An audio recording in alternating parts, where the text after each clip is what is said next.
Revelation 3252. From the 11th and the 13th of September 1944. Acknowledging Jesus Christ. Binding Satan.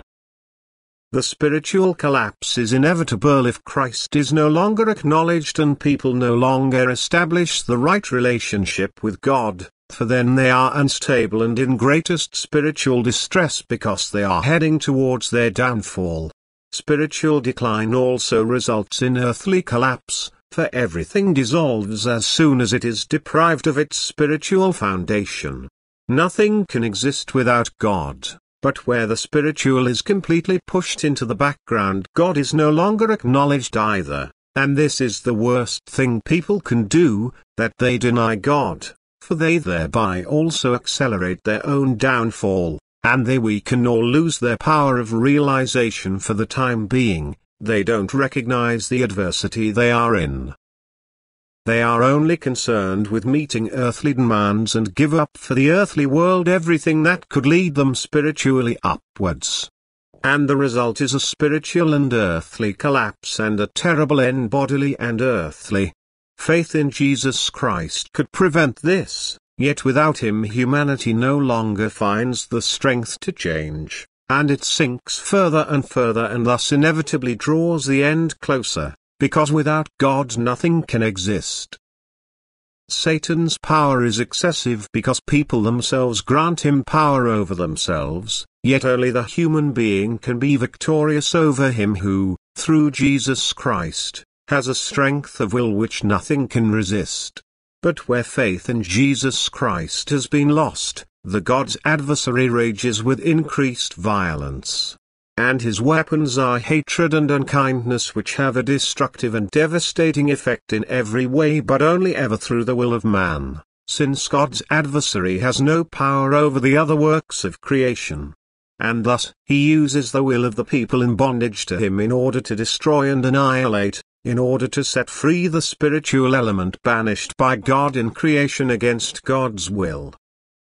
And this spiritual element, which has become free and is in a deep state of development, now also has a devastating effect on its surroundings, be it the natural world, plants and animals, or also people.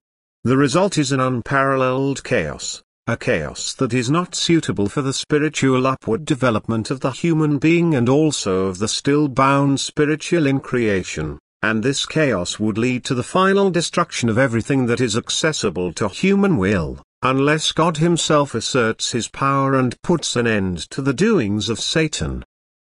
From the time when people presume to take action against God himself, that is to declare war on everything divine spiritual and in particular to eradicate faith in Jesus Christ amongst people, God's working also obviously becomes apparent. The more noticeable the further this battle against God has progressed.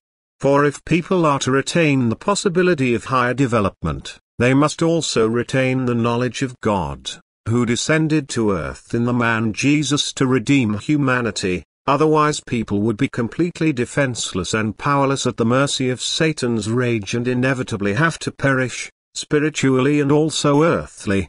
The decision, which is the purpose of earthly life, could no longer be required of them, since they would only come to know the one, evil, and the good, divine, would remain hidden from them.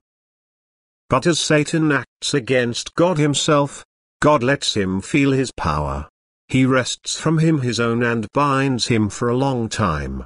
And this binding happens in such a way that he, together with the people in bondage to him, who were his servants on earth, who carried out in hatred and unkindness what he demanded of them, is banished again into the new creation, into hardest matter, which remains his imprisonment, so that he cannot oppress the good spiritual, for whom the path to the height is now eased for a long time.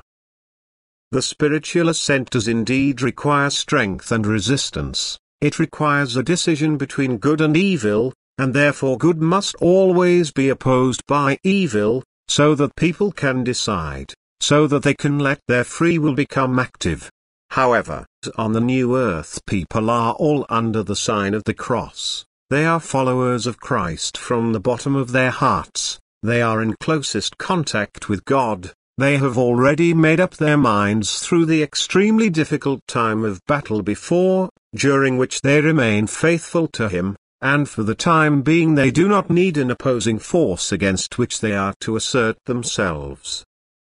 And as long as they remain in this intimate connection with God, God's adversary is also bound, whose fetters will only be loosened again by the human being's will. For as soon as the connection with God begins to weaken, the human being's senses turn to matter again, which contains the fallen spiritual substance.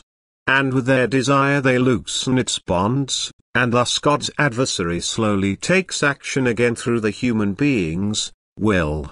And the spiritual battle, the battle between light and darkness, begins anew.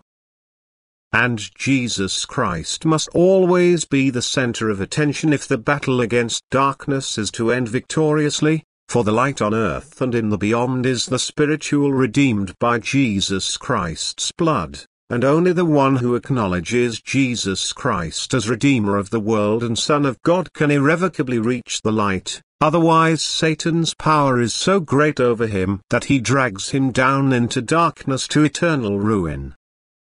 And the denial of Christ will always lead to earthly and spiritual collapse, because then humanity will make a pact with God's adversary, because it will completely distance itself from God, and this will mean the dissolution of every form, which will no longer fulfill its purpose, the purpose of the soul's higher development, and which will therefore pass away by God's will, that is change in itself, so that God will assign it a new purpose again.